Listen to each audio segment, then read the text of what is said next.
everyone. My name is Emily. I'm our Director of Programs for 11th grade here at Attollo Prep.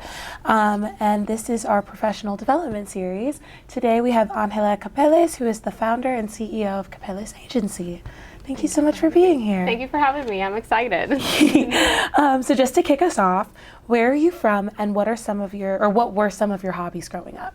Born and raised in Puerto Rico, island girl 100%, but moved to Pennsylvania in 2015. I'm a little bit of a nerd, so I wanted to go to grad school, and Penn State said, if you teach for us, we'll pay for your grad school. And I was like, okay, I'll move to PA. So I've been here for about 10 years now.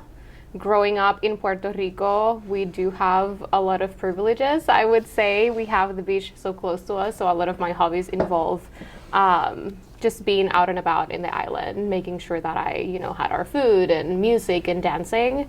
In another life, I used to be a dancer. I was part of different dance companies, and that was one of my biggest hobbies and something that I still do to make sure that I can balance myself. I love that. I am also a dancer, so I feel you on that.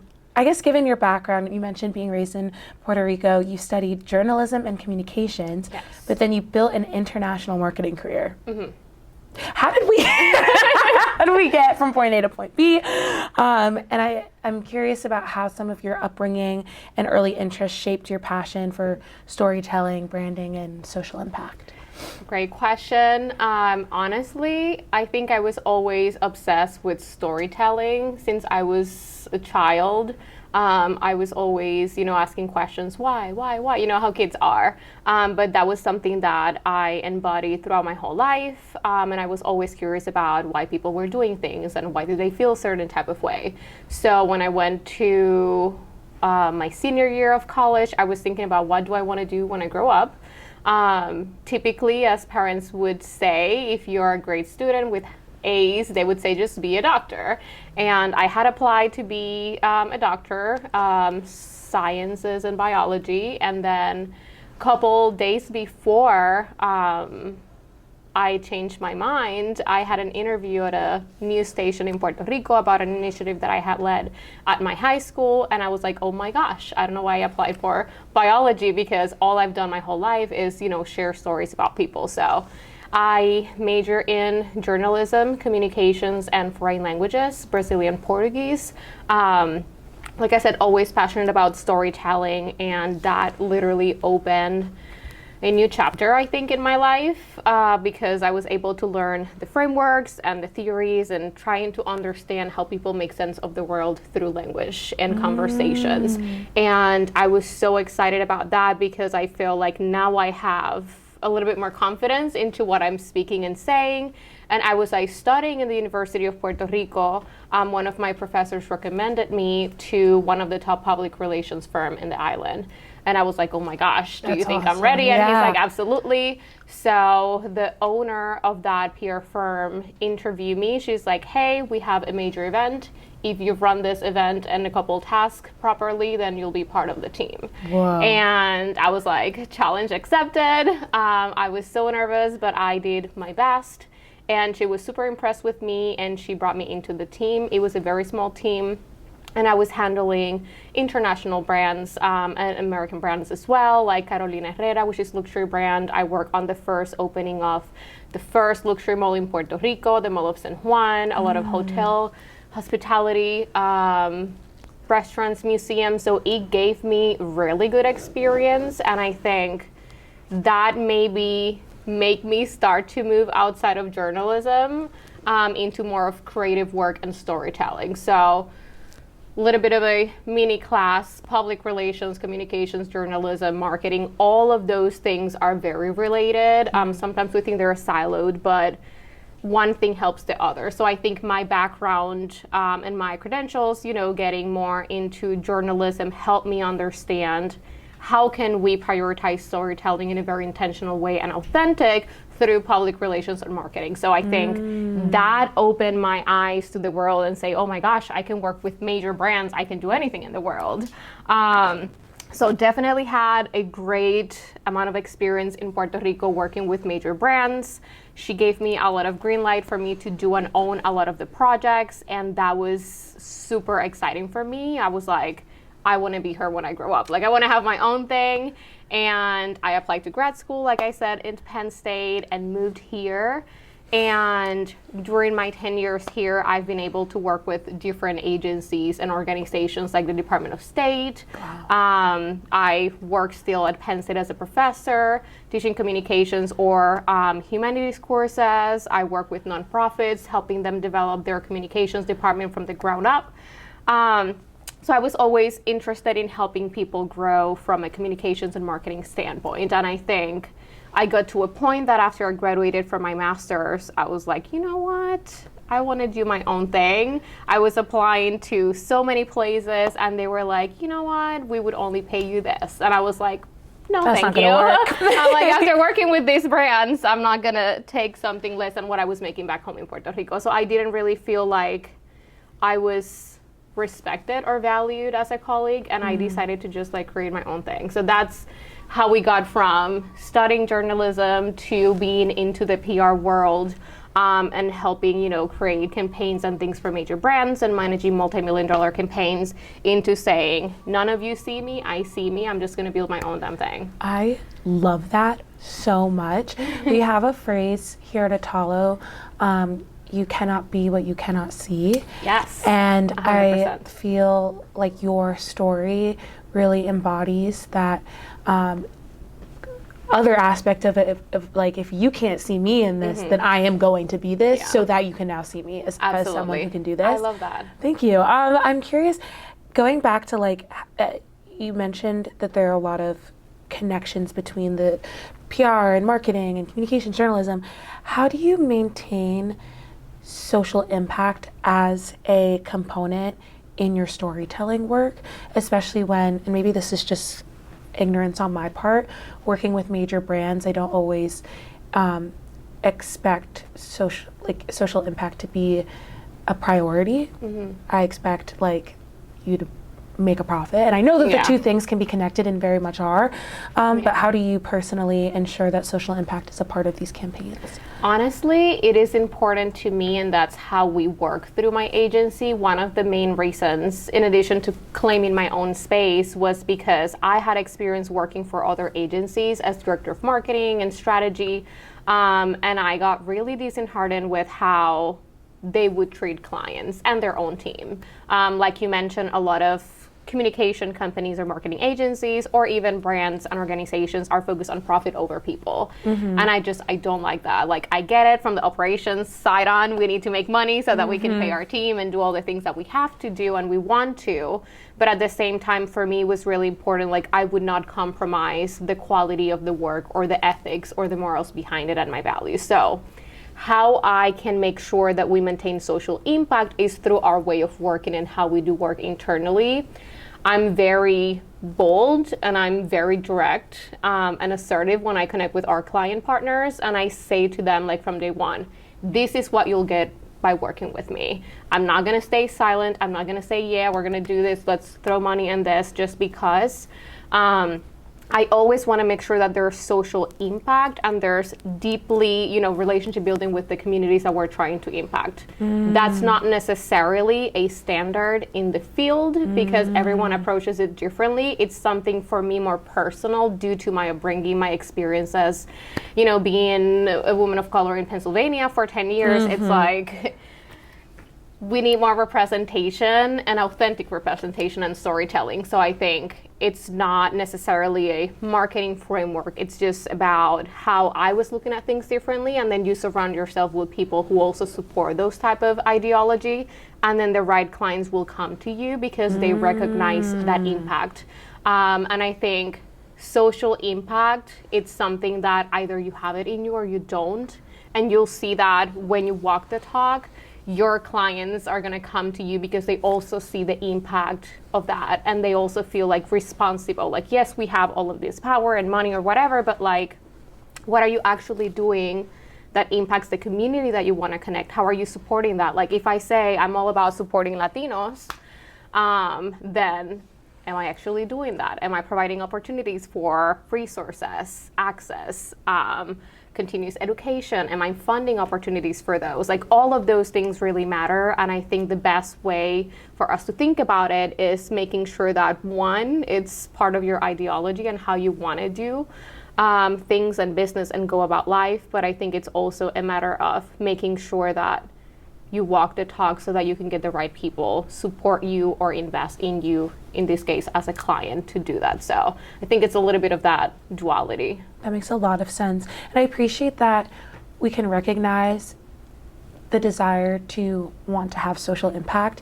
is going to be in someone, but you can still help build that up and that sense of responsibility up, where someone might not even realize that that actually is important to them. It's not just for the people who have already came to that realization that they're responsible for social impact. Exactly. You're a part of that process, which is really, really cool. Yeah, and I feel like a lot of people also feel like, oh, like if I do this, we're just not gonna make money because we need to do X, Y, and Z. And I teach a lot to and I advise other agencies and companies on by being empathetic with the communities that you're serving and providing value and impact, you are getting a return on investment. Yes. Because people want to connect with brands who actually make them feel seen and valued and respected, and you see them and provide some sort of support in whatever part of their journey they are. So I think people think that, oh, if I do this, I'm just wasting my time. But honestly, by prioritizing those people and their experiences, they're going to want to buy from you even more. Yes. And I think our generations now, it's all about authenticity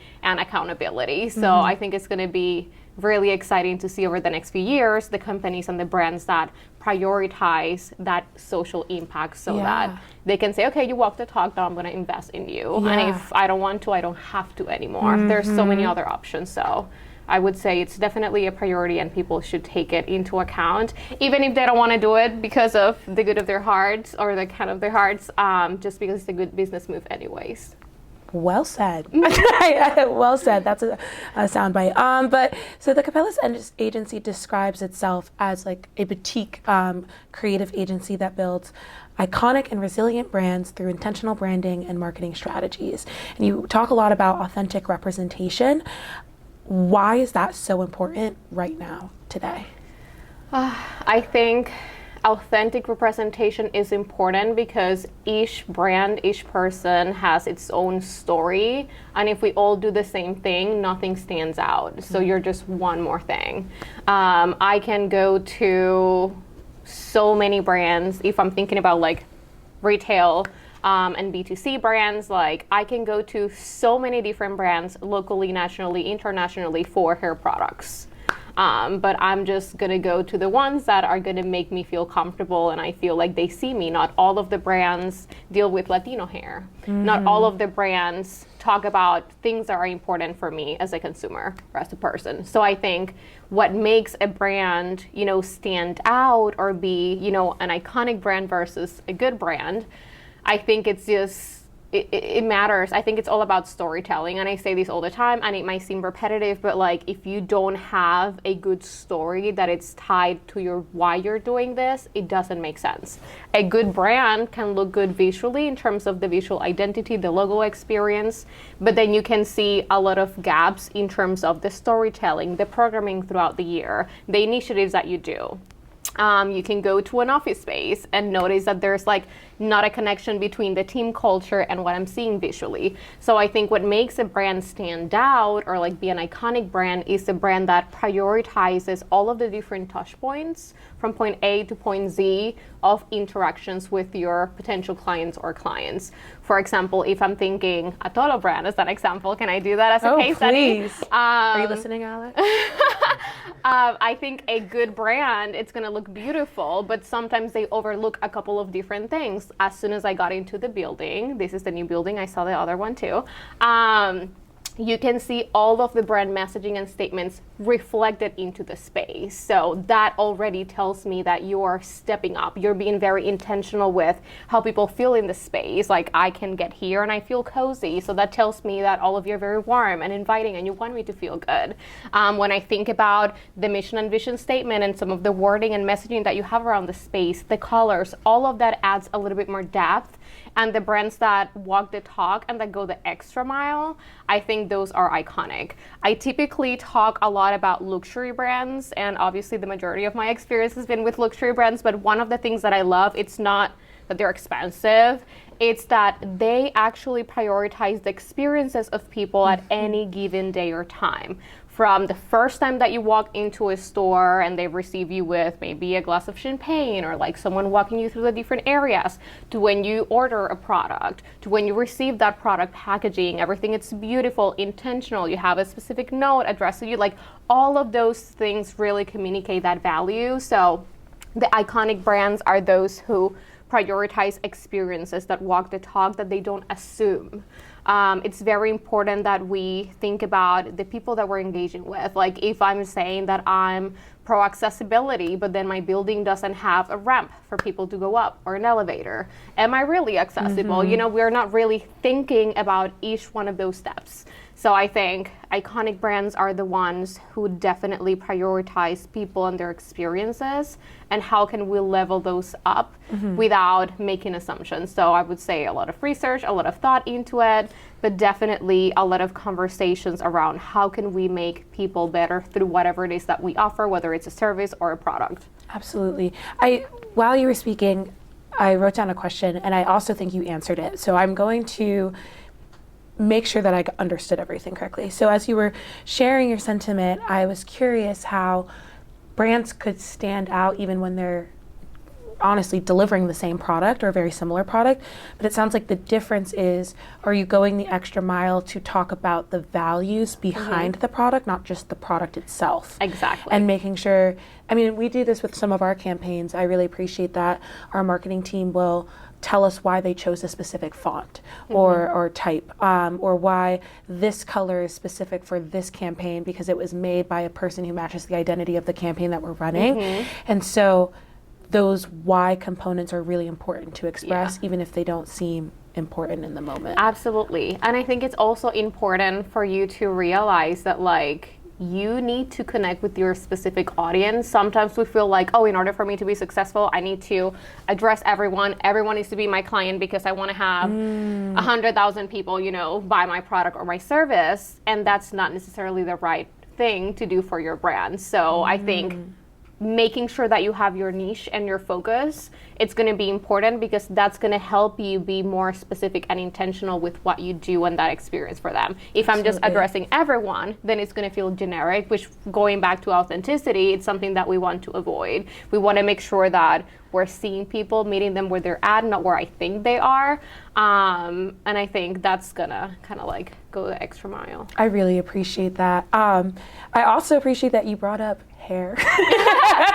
As I do, like when it just connected to what I look for when I'm looking for brands is, as someone who is mixed and has very different hair texture, it's something that I am like very cognizant of when I'm buying products and making sure that it not only aligns with my needs but my values. Exactly. Speaking as a woman of color, specifically living in PA, where minority here, you're also a leader and committed to diversity, equity, inclusion. How does your identity influence how you lead your agency and how you design campaigns?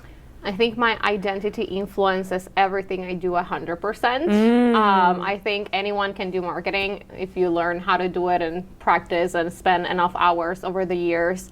But I think my identity definitely impacts every single thing I do every single day, whether I think about it consciously or not. Yes, we are the minority now, but it's projected that by 2050, we will not be the minority anymore as Latinos across the state of Pennsylvania and nationwide. So I did wanted to share that out. I'm glad we gave you that platform. Stories change over time and history change. But going back to your question, I think, everything I do is impacted by that. I think coming into Pennsylvania definitely impacted my life and how I saw myself and my evolution over the years. Growing up in Puerto Rico, like, we're all so different. We have all of the shades, all of the colors, and we don't necessarily enforce labels. That's something that I learned in the US, in Pennsylvania, like the first time that I was told that I was a woman of color, I was like, wait, what? I know. I'm white? And then I was like, well, I guess it's right. Yeah. I do have color. So I think that moment was very pivotal for me because I realized what I had been learning for so long with communication studies and cultural studies, that we are seen as the other. And I think that moment helped me realize that not everyone sees you as you see yourself. There's always going to be a power imbalance. And I just made it my mission. I think it took me my first 2-ish years to say, doesn't matter how people see me, I know who I am, I know who I represent. I also feel very responsible because, believe it or not, we're all representing our communities. Is very, very simple as having a conversation with someone that could impact their perception of Latinos for their whole lives, and whether they will give someone else the opportunity to step up. So I think that opened my eyes into how people see us here, how people would see me as a Latina woman. A lot of people would think like, oh, you look good, you're cute, you're sexy, spicy Latina, or like whatever, exotic girl from the Caribbean. And I'm like, no, I'm not. I'm just a woman, you know, trying to do my own thing. And I think navigating a lot of those stereotypes, like a lot of Latino women do in the States and other women also experience, it helps you start to think about other people's gaps and misconceptions.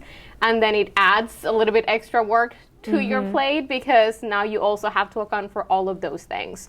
So I think coming into the States and Pennsylvania helped me realize that we are not necessarily as welcome as I thought we were gonna be or I was gonna be. I think it made things way more challenging for me than for other people, but also I probably had it easier than a lot of other Latinas, you know? So we all carry privilege to a certain extent in different categories, but I think my upbringing, and for people who don't know, Puerto Rico, we are a U.S. territory. We're a colony of the U.S., and we've been through so much oppression, first with Spain, now with the U.S., and I think we are very resilient. We have a very, I think, tragic and traumatic story, and we carry that with us whether we're on the island or outside. And I think I always had that kind of like feisty, resilient mindset that like, it doesn't matter what you say to me, I'm gonna make it work, and this is how, and this is why. So that part of my identity has been with me all around. It's something that I carried into entrepreneurship. It is a very hard path to go through, and having, you know, lived some of those experiences as a Puerto Rican there or here also shaped, you know, how I react or respond as a business owner. So I think it's just fully embedded into how I think and act now, but it definitely marks a before and after, I think, into your life and your mindset as well. Absolutely. I also, before I open it up to questions from the audience, just want to say I really appreciate that you acknowledged that in order to be successful internationally, you also have to, it requires you to go in with the intent to understand how other people view you, even if that's not how you view yourself, in order to better plan how you're going to actually create that social impact. Absolutely. Because you're saying your experience in Puerto Rico versus coming here to PA, how you viewed yourself and how people view you did not align. And rather than just getting upset with that, it's, okay, how can I take this, use that information to make informed decisions, and then still prove you wrong? Yeah, which I love. I'm not gonna be wrong. I did got mad. I still do about it. But you're absolutely. Like, you know what? Okay, it's enough. I get it. They just are not as knowledgeable as I am, you know, or as we are in different ways. So I think it's important to recognize that it's okay to feel frustrated and mad because we are allowed to feel that way because of how we're being treated. However, we also need to rise above and say, okay, this is who I am. This is what I'm doing for our community. And this is how I'm doing things differently within my industry. And I think through the work that we do at Capeles Agency, that gives us an advantage because there's so many marketing agencies, but no one works on brands like we do because we understand struggle firsthand and we can identify some of the gaps. So we have sometimes clients, and I've, you know, given training to other agencies, and they want to be more inclusive into their multicultural marketing initiatives. And then I'm just going to the room and saying, okay, you have 200 employees and only 2 are people of color. How do you think you can properly represent those communities if you don't have that in-house? Yeah. And that's okay, because you're not necessarily going to have that representation in-house, but it's important that you open a space to co-create with people from those communities. So I think it's very important, and we carry that across, every step of the way. Thank you. All right, questions. And as a reminder, please use the mics that are in front so that we can pick up your question in the audio. Awesome. Cool, I'll go. So we have a Latinx group, affinity group that we just started last year. And I'm curious, from your perspective, moving from a different country to here, what do you think our students should be learning about, doing, so that they continue to grow in their Latinidad, even though they are here in the U.S.? That's a great question. I love that. I think we could do a lot of things, starting with curating a curriculum of things that could be beneficial for them to learn. A lot of the things that people learn about Latino history and culture, it's from the US, and it's very whitewashed, and it's not really authentic in terms of how those relationships works in terms of power and structure. So I think one thing that could be done is curating some sort of curriculum or like ideas. Happy to share ideas on that. Penn State used to teach a course so many years ago in Latino studies, and they hadn't taught it for like over 11 years when I was at Penn State, and I was like, I want to teach that class, and I had to fight for me to be able to get it back, and they allow me to have flexibility into that curriculum. So I feel like there are opportunities in which we can create something that actually represents the community. So maybe creating your own curriculum on what Latinidad is, and having different powerhouse Latinos who are doing amazing things across the state be part of that. There's a lot of Latino history, so diverse. We can think about power structures, we can think about history, we can think about colonization, we can think about music. Latinos are dominating across the board. Like the number one artist across the globe right now for multiple years in a row has been Bad Bunny, a Latino Puerto Rican who is singing in Spanish, and I don't care who you are, if you want to hear my music, you have to learn how to speak it. And I think this is amazing. So I think there's more than one way to go about understanding who you are and your Latinidad that goes beyond books. I think watching, documentaries and films created by Latino artists, and listen to Latino music and witnessing those music or lyrics. I think all of that adds value into learning how we are and what makes us unique. So step one would be definitely curate something that could be embedded within your programming or curriculum. It could be tailored. It doesn't have to be anything super intense. It could be a couple books combined with multimedia content. I think step two would be immersing yourself into those Latino experiences. We are one of the top states across the nation in terms of the population representation for Latinos across the nation. So I think we have a lot of really history for Latinos. So I think it would be interesting to tour different areas across the state that mark a really important moment for Latinos or different Latino communities. I think we have amazing Latinos doing amazing things across the spectrum, like politics, creative industries, music, arts, education. So there's a lot of things that we're not learning that are out there. So I think we just have to be more intentional with what we're doing. And then the third thing would be to allow our Latino students to be vulnerable, to really connect with their story. We don't realize sometimes how much our upbringing and like our families and what we've learned and how we've been conditioned to feel impacts every single thing we do. Like when I started in Pennsylvania 10 years ago, I remember that like I started to change even how I dressed. Like how I would do my makeup, like how I would do my hair, because it was just too much. People would say like, oh, you're walking like that, you're asking for something. And I was like, asking for what? I was just walking down the hallway. So I think allowing space for them to be themselves, to walk like they walk, to speak how they speak, to dress how they want to, because it's just what brings comfort to them. So I think it's just education, making sure that we have that hub of information or like guided, curated curriculum, to immersing themselves into different Latino experiences, whether it's across the state or traveling abroad. And then 3 would be allowing that space for them to put all of those pieces together and be vulnerable about their stories and what they think is part of their story, and kind of like processing a lot of that. There's a lot of healing that goes into that process. And once you go through that, I think you realize how strong you are and the value that it brings to be as Latino or as unique. Because we do carry a lot of power with us, and we need to amplify our voices and take more space. Thank you. Next question. Hi, I really appreciate what you were saying at the end of the structured Q&A piece when you brought up that, there are a lot of brands that really want to expand their reach in terms of diversifying and all of that. And then you walk in the room and there's not a single person of color, there's not a single queer person around the table. But I'm really curious for you, what does that do, I guess, to your sense of identity when you walk in those spaces? Do you feel like a pressure or almost like a tokenization if you're the one that's being tapped to spearhead this campaign of sorts for them trying to diversify while knowing that there isn't somebody in the room? How do you see yourself fitting into that, and what does that feel like for you? That's a beautiful question, and so charged.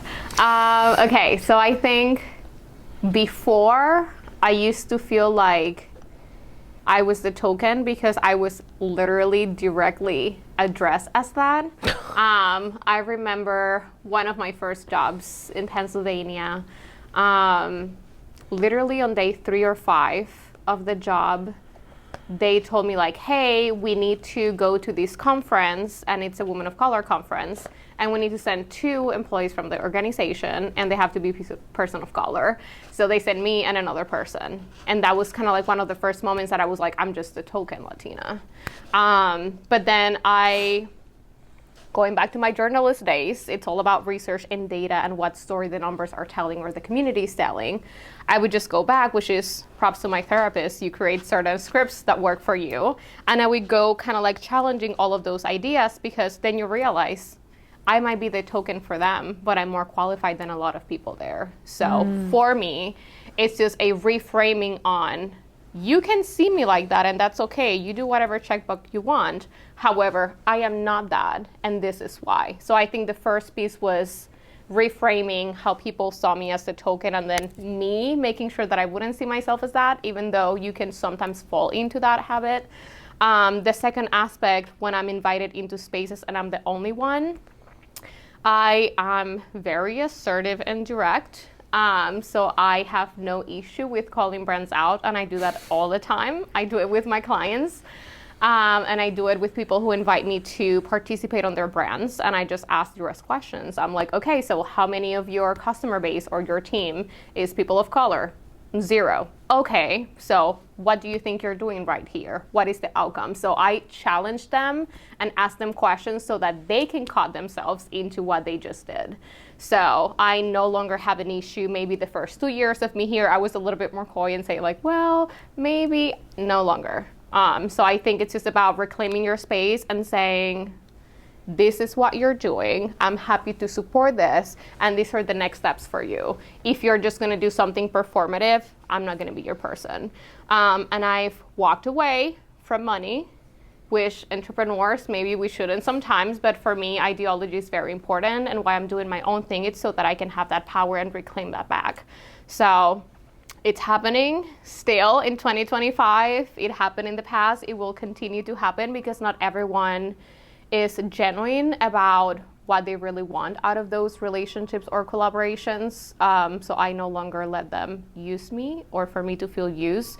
It's just about kind of taking over control of the narrative and bringing other people to the space with me so that we can say this is how things should be moving forward. But it will continue to happen, sadly. Not everyone has the right mindset. And I do carry a sense of responsibility with me. I do feel responsible for amplifying the voices of my community. I also try to make it a point to say I'm speaking for me and some of my people, but I cannot speak about all of Latinos or all Puerto Ricans. So I think it's it's a very challenging thing. I think it still happens, but it's about how you react to it. It's definitely 10 years in the making. So if you would have asked me this question 10 years ago, probably would have been slightly different answer. But I think you start to learn that you do carry power and privilege in a lot of ways. And you have to use those experiences to create pathways for others because you did not have that. I've always had it kind of like clear in my mind that I don't want people to go through what I went through 10 years ago. No one should really go through that. And there's ways in which we can make that better for all of us. Yeah, thank you.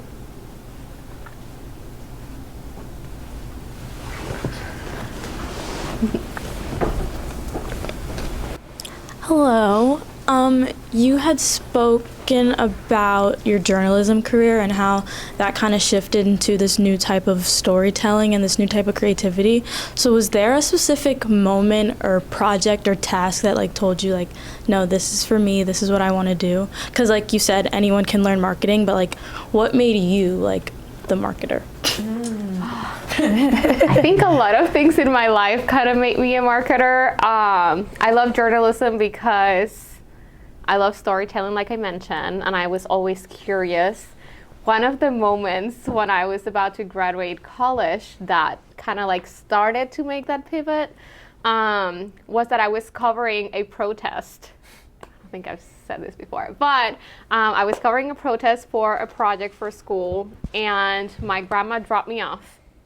And in the middle of the protest, I'm covering things. I'm like, okay, things are going. And then they were saying some things, and I was like, hell yes, I believe this. And I just started to walk with them and say all these things. And then my grandma called me and she's like, are you walking the protest? You're supposed to cover this. And I was like, well, I realized that this side of the story is actually what I stand for. So that made me feel like I don't want to be close in or like have boundaries as to what I can support or not based on my role. And not all of the media institutions, but like some media institutions are owned. I'm not going to go into a communications class right now, but there's a couple of conglomerates that own a bunch of companies, and a lot of those are media companies. And sometimes what is being disseminated or what is being tasked for employees to do is not necessarily what's in best interest for the community. And I think that opened the eyes for me into saying, I want to do what's right, or what I believe it's right, which can be different for every single person. But I think that moment made me realize I want to support people into sharing their stories, not what I'm being told to report because it serves X, Y, or Z person. So I think that was one of those first moments. And then when I was working in the public relations firm, the founder, she's amazing. She still has her firm, and I just love the ability to not only tell the stories, because public relations, you're helping people tell the story and be more present in the community and make partnerships. And then marketing is helping you present that story through different ways. So I think all of those different areas of my career helped me move into I can ask the questions and get the right story. I can package it and present it to the right person to help disseminate that story. And then I can make sure that I can also create and control the storytelling through visuals and audio, like all of these other things. So I think all of my different career paths kind of like pushed me into marketing because I was able to control multiple parts of the creative process.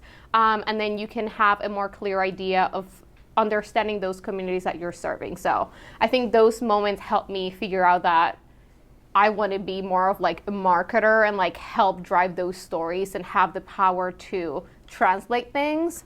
I think a lot of people who have brands or companies or ideas, they are amazing at what they do, but sometimes they have a hard time trying to translate those ideas into content that could be easily digested or consumed by their communities.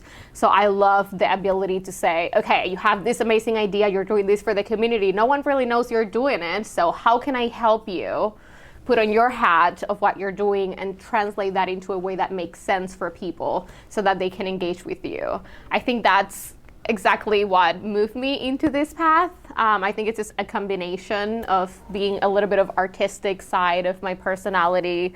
I love talking to people and connecting. I'm out and about. So I think all of those things help shape how you think about stories and the impact that they can carry.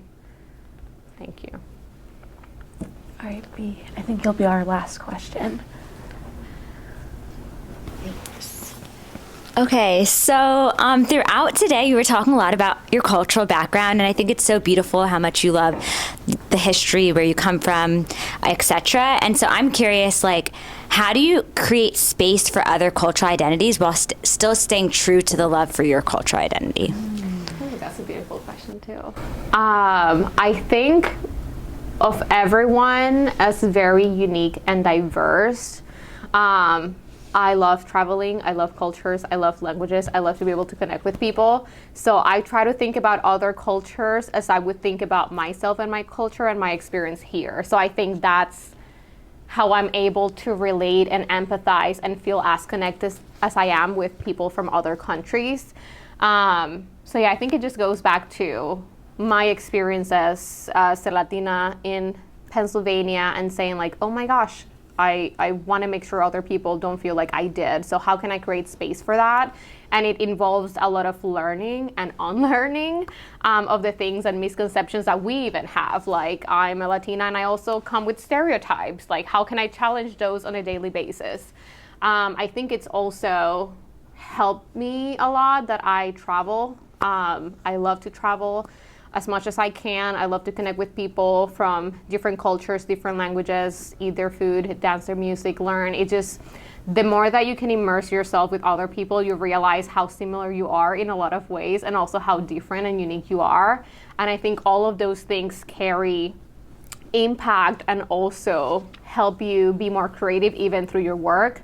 We have team members like the agency from different countries, and I just can't tell you, even like if we're thinking about work and quality alone, it's just amazing because we have people from Africa and they do things very differently in some aspects of communications. And we're like, oh my gosh, I like that idea. It actually works better for this client. So I think being kind of like empathetic and open to difference, it's actually gonna be our best superpower because I think it's just so powerful. We're just so amazing. Everyone experiences things differently and yet similar in different ways. So I think just immersing myself, trying to be open to other people's stories, traveling experiences or things, it's gonna help you or anyone and me to just be able to connect more and even be more creative if we're thinking about work. Thank you. Well, thank you so much for being here today and chatting with us. I definitely feel more empowered to continue the work that we do here at Attollo, as it aligns very much with your agency as well. And I hope to see a little collaboration with our Latin Excellence Affinity group, because I really do love that part of your work is making sure that individuals like yourself are seen by others, and I love that you're uplifting others as well. Thank you, and all of you are doing amazing work, so keep it up. Hey, thank you.